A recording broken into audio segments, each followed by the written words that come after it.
داؤد علیہ السلام آپ دیکھیے اس ماحول میں جب کہ لوگ مخالفت کر رہے ہیں کھلم کھلا رسول اللہ صلی اللہ علیہ وسلم، اس ماحول میں بھی کب کون سے ماحول میں شاید آپ نہیں سمجھ رہے ہیں، ایک بات کو بھی سمجھو، رسول اللہ صلی اللہ علیہ وسلم نے ایک بات سب کے سامنے بھی کہہ دی تھی، بہت ہی کھلے الفاظ میں کہی تھی، کیا کون سی بات ہے؟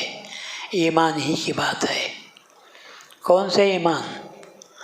وہ ایمان جو سب کے سامنے کہا جاتا ہے اور کسی سے لوگوں سے مخالفت بھی کہ مخالفت کا بھی کوئی اندیشہ، ڈر، خوف نہیں رہتا۔ بہت سی باتیں ہیں، کئی احادیث آپ کو ملیں گی کہ جس کے ذریعے آپ کو معلوم ہوگا کہ مہدی موعود علیہ السلام نے بہت سی باتوں کو دنیا کے سامنے پیش کیا۔ خیر، تو جب رسول اللہ صلی اللہ علیہ وسلم نے ایمان کی بات کو پیش کیا، مہدی موعود علیہ السلام نے بھی ایمان کی باتوں کو دنیا کے سامنے پیش کیا ہے، اور ایسی باتوں کو کہ جس میں لوگ دوسرے ہوتے تو چھپا کر بیان کرتے، مہدی موعود علیہ السلام نے ان باتوں کو کھلم کھلا ظاہر کیا ہے ایمان کے تعلق سے۔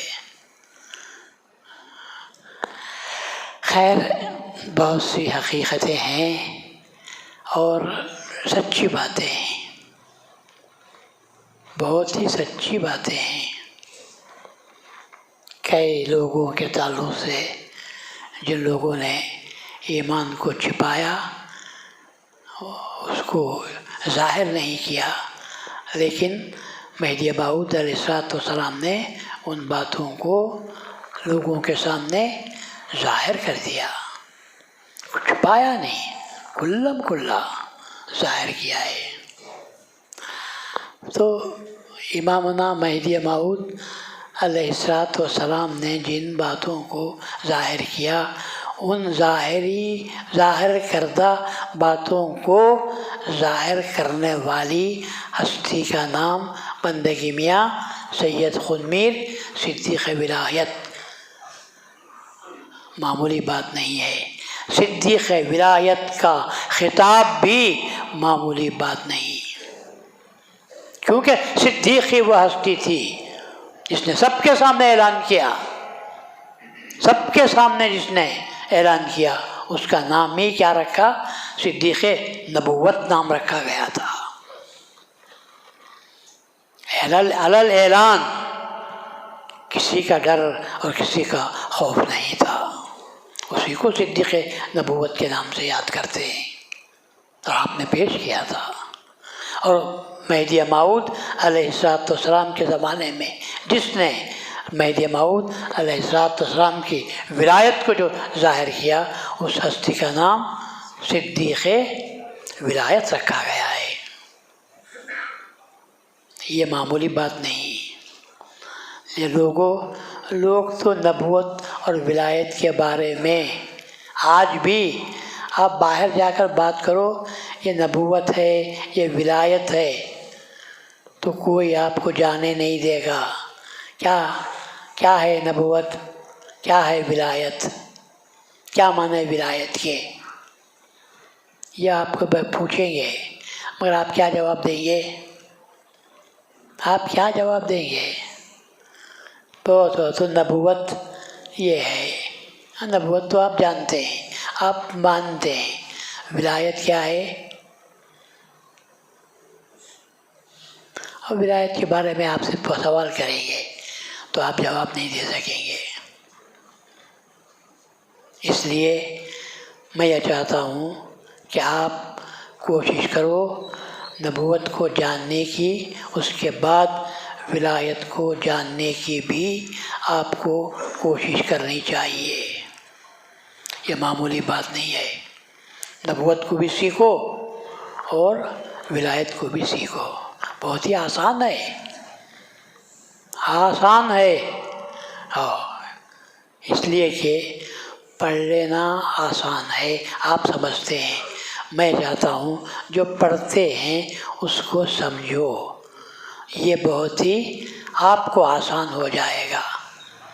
جو پڑھتے ہیں اس کو سمجھنے کی کوشش کرو تو آپ کو آسانی ہوگی. ورنہ کیا ہے، آپ سمجھتے ہیں نبوت ہے.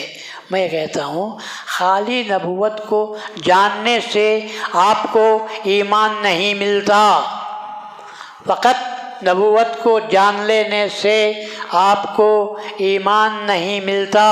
ایمان کب ملتا ہے؟ جب آپ نبوت کو بھی یا جس پر ایمان لا رہے ہیں اس کو بھی سمجھنے کی کوشش کریں گے تو آپ کو معلوم ہوگا کہ ایمان کیا ہے. آپ ایمان کے معنی کرو. آپ مجلس میں پوچھوں میں آپ سے ایمان کے معنی، آپ کہیں گے لا الہ الا اللہ. اچھا ٹھیک ہے، اس کے معنی کیا ہیں؟ نہیں ہے کوئی معبود سوائے اللہ تبارک و تعالیٰ کے. یہ تو آپ اتنی بات کہیں گے. اب پھر اس کے بعد میں پوچھوں گا نہیں ہے کوئی معبود سوائے اللہ کے، تو آپ یہ کہہ رہے ہیں تو کیا آپ سمجھ کر بول رہے ہیں یا ان سمجھی سے بول رہے ہیں؟ سمجھ کر آئے تو بولو. آپ کیا سمجھے؟ کس نے آپ کو سمجھایا اور آپ کیا سمجھے؟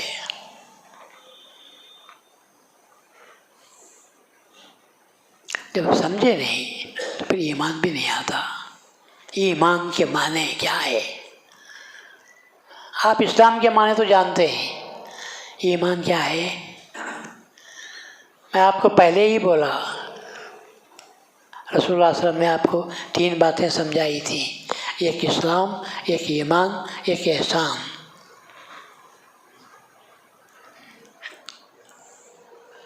اسلام کیا ہے؟ مان لینے کا نام. ایمان کیا ہے؟ تسلیم کرنے کا نام. احسان کیا ہے؟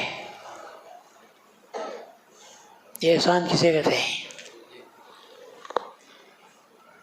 نہیں معلوم کیا ہے. آپ رسول اللہ صلی اللہ علیہ وسلم کے حدیثوں کا مطالعہ کرو تو آپ کو معلوم ہوگا. پہلی حدیث کس کی؟ امام بخاری کی پہلی حدیث آپ اٹھا کر دیکھو تو آپ کو یہ معلوم ہوگا اسلام کسے کہتے ہیں، ایمان کسے کہتے ہیں، احسان کسے کہتے ہیں. بہت آسان طریقے سے سمجھا گیا ہے. تو پھر آپ کو معلوم ہوگا. آپ خالی پڑھ کر گزر جائیں اور معلوم نہ ہو آپ کو تو جاہل میں اور آپ میں کوئی فرق نہیں رہے گا. احسان بہت بڑی بات کا ہے، ایمان بہت بڑی بات ہے. اس کے بعد احسان آتا ہے. پہلے ایمان اسلام کو قبول کرو، اس کے بعد ایمان آتا ہے، اس کے بعد احسان آتا ہے. یاد رکھو مہدویت خالی ان المہدی الموعود قد جاء و مضى اتنا بول کر آپ بیٹھ جائیں گے تو آپ کو مہدویت نہیں آئے گی. مہدویت کے لیے اسلام کے بعد آپ کو ایمان بھی سیکھنا ہوگا اور اس کے بعد احسان بھی سیکھنا ہوگا. احسان کو بھی آپ سیکھنا پڑے گا. احسان کیا ہے؟ کس نقطے کا نام ہے؟ وہ کون سا نقطہ ہے جہاں پر احسان اور یہ باتیں میں نہیں بولا. کس نے بولا؟ رسول نے بھی نہیں. جبرائیل نے رسول کو سمجھایا. کس نے سمجھایا ہے؟ آپ اندازہ لگاؤ کس نے سمجھایا؟ اللہ تبارک و تعالیٰ نے. اللہ کے پاس اللہ نے کے جانب سے رسول اللہ کے پاس آئے. کون؟ جبرائیل. اور یہ پوچھا مل احسان مل اسلام یا رسول اللہ. پھر اس کے بعد پوچھا، ہاں سمجھ جانے کے بعد میں سمجھ میں آ گئی بات تو ہاں. پھر اس کے بعد پوچھا مل ایمان. پھر ایمان کی تشریح کی. کیا تشریح کی؟ الایمان ان تؤمن باللہ و ملائکتہ و کتبہ و رسلہ والیوم الآخر. یہ سمجھایا. پھر پوچھا مل احسان یا رسول اللہ. تو اس کے جواب میں جواب دیا گیا، رسول اللہ نے جواب دیا اللہ و رسولہ عالم. اس کا جواب اللہ اور اللہ کا رسول جانتا ہے. تو پھر جواب دیا گیا کہ الاحسان ان تعبد اللہ کانک تراہ فإن لم تکن تراہ فإنہ یراک. احسان یہ ہے کہ تو اللہ تعالیٰ کی عبادت ایسی کر جیسی کہ تو اسے دیکھ رہا ہے. اگر تو اسے دیکھ نہیں سکتا تو کم از کم اس یقین کے ساتھ عبادت کر کہ وہ تجھے دیکھ رہا ہے. کیا ہے یہ ہے احسان. تو احسان میں آپ کو اسلام بھی آیا، ایمان بھی آیا، احسان بھی آیا. آپ کو نماز بھی معلوم ہوئی، نماز کا طریقہ بھی معلوم ہوا، اور اس کے بعد نماز کیوں پڑھنا، کیسے پڑھنا اور کیا ہوتا ہے یہ بھی آپ کو معلوم ہوگا. کس سے؟ جبرائیل. حضرت امام بخاری کی پہلی روایت، اس میں یہ ساری باتیں آئی ہوئی ہیں.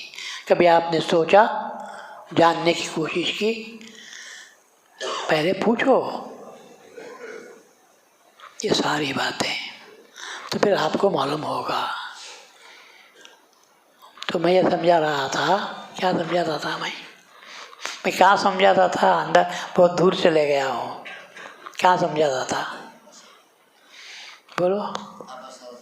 ہاں،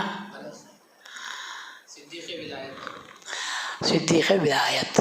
تو آپ کو نبوت پہلے سمجھو، پھر آپ کو معلوم ہوگی ولایت. تو ولایت کا بھی آپ نے، ولایت کے صدیق کو بھی آپ پڑھ چکے ہیں، دیکھ چکے ہیں. کون ہیں ولایت کے صدیق؟ حضرت ابو بکر. اور ولایت کے صدیق کون ہیں؟ حضرت بندگی. آج جو بیان چل رہا تھا صدیق ولایت، حضرت بندگی میاں سید خون میر صدیق ولایت. تو بندگی میاں سید خون میر صدیق ولایت کا بیان چل رہا ہے. آپ سننا چاہتے ہیں تو آپ کو چاہیے کہ پہلے نبوت کے صدیق کے پاس جاؤ، وہاں پوچھو کہ نبوت کا صدیق کسے کہتے ہیں. پھر اس کے بعد بندگی میاں کے پاس آؤ تو ولایت کے صدیق کے تعلق سے آپ کو معلومات حاصل ہوں گے. خدا سے میں دعا کرتا ہوں باری تعالیٰ ہم کو نبوت کے صدیق کے بارے میں تھوڑا بہت تو معلوم ہوا ہے، ولایت کے صدیق کے بارے میں بھی ہم کو معلومات سے سرفراز فرما، اور ان تعلیمات سے بھی ہم کو سرفراز کرتے ہوئے اے اللہ ہم کو ایمان کی باتیں ہم کو ہماری نظروں کے سامنے، آنکھوں کے سامنے، دل کے سامنے، ہمارے سامنے لا، تاکہ ہم ان باتوں کو جان کر عمل کرنے کی کوشش کریں. وآخر دعوانا الحمدللہ رب العالمین.